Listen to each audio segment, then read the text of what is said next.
এই দেশের এই যে যে সংস্থা আছে সবকটার আমি বোয়া বানাই দিয়ে ইনশাল্লাহ আন্দোলন সফল করব এবং তাই করছি। 28 অক্টোবর থেকে 7 জানুয়ারি পর্যন্ত আমি যা যা প্রয়োজন সবই করছি এবং জুলাই আগস্টের আন্দোলনে একদম 14 তারিখ থেকে 5 তারিখ পর্যন্ত যা যা প্রয়োজন তাই তাই করছি।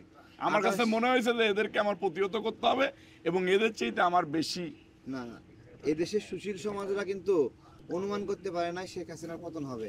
বুদ্ধিজীবীরা কিন্তু বিশ্বাস করেনি শেখ হাসিনার পতন হবে এবং বড় বড় রাজনীতিবিদরাও বুঝতে পারেনি শেখ হাসিনার পতন হবে।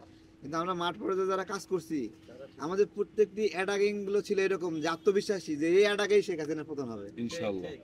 যখন লাঠি নিয়ে আমরা বলতেছি যে এটা গেছে, এটা মেয়াদ নাই আর, হ্যাঁ, তখন কিন্তু ধরে নিচ্ছে এটা মেয়াদ নাই।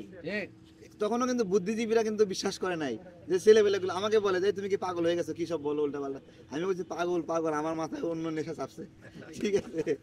না, আমারই তো কত বুদ্ধিজীবী ফোন করে করে দেশের বাইরে চলে যাওয়ার পরামর্শ দিয়েছে। আমি বলছি যে মরণ হলে দেশের মাটিতে হবে এবং এদেশের মাটিতে শেখ হাসিনার বিদায়ের পরে ইনশাল্লাহ রবীন্দ্রনাথ নয়নের মরণ হবে। যাই হোক, মিডিয়ার ভাইরা একটু ভালো থাকেন আপনারা। আমরা জাস্ট তারিক ভাইয়ের সাথে কথাবার্তা বলে চলে যাই। সবাই একটু ফ্রি করে ভালো দেন। থাকবেন ভাই, দোয়া করবেন। আসসালামু আলাইকুম।